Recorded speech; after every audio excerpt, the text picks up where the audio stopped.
Hi Siri, set alarm 3 minutes. It's turned on. Okay. Hello. Naku, nakakatuwa naman. Isa na namang araw ng kwentuhan at susundutan natin. Sundot na naman, okay? Susundutan na naman natin yung mga previous na kwentuhan. Welcome to Tongue in the Mood. This is a series na ginagawa ko online, whether sa YouTube, sa Facebook, or sa TikTok. And it's all about my stories, my experiences, tas kung ano yung mapupulot nating aral doon sa mga mali ko, sa mga struggles, sa mga pinagdaanan.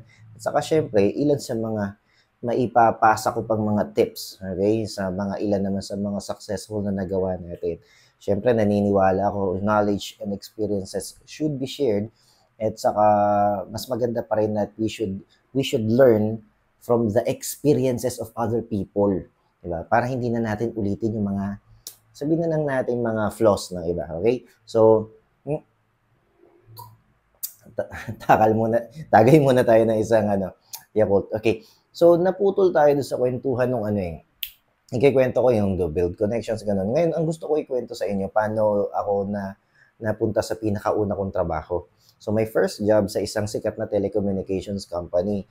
Ang nangyari kasi doon, through connections din, habang nag-aaral pa lang ako, meron akong kaklase, although that time, hindi ko naman siya yung sobrang ganun ka-close talaga, pero tamang kabatian, nakakasama, part din siya ng barkada, ganyan.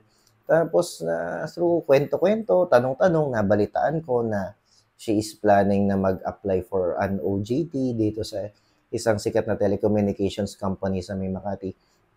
Ngayon, referral lang din, hingi. Then nagkaroon ako ng chance din na magkaroon ng appointment for an interview.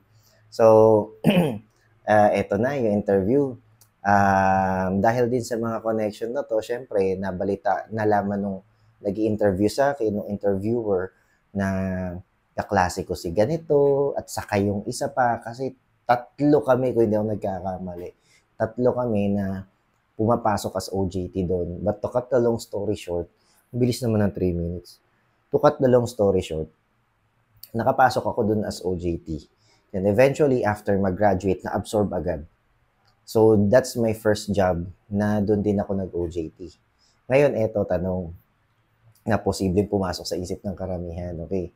Kasi, may mga connections ka kasi ikaw, medyo, siguro, maboka ka, makwento ka. Siguro, magaling ka magsalita, kaya ka natanggap sa interview. Knowing na nakwento ko dati, di ba, wala naman akong mga honor talaga nung college ako. Okay? So, anong ginawa ko? Diba? Ang tanong doon, paano ako natanggap?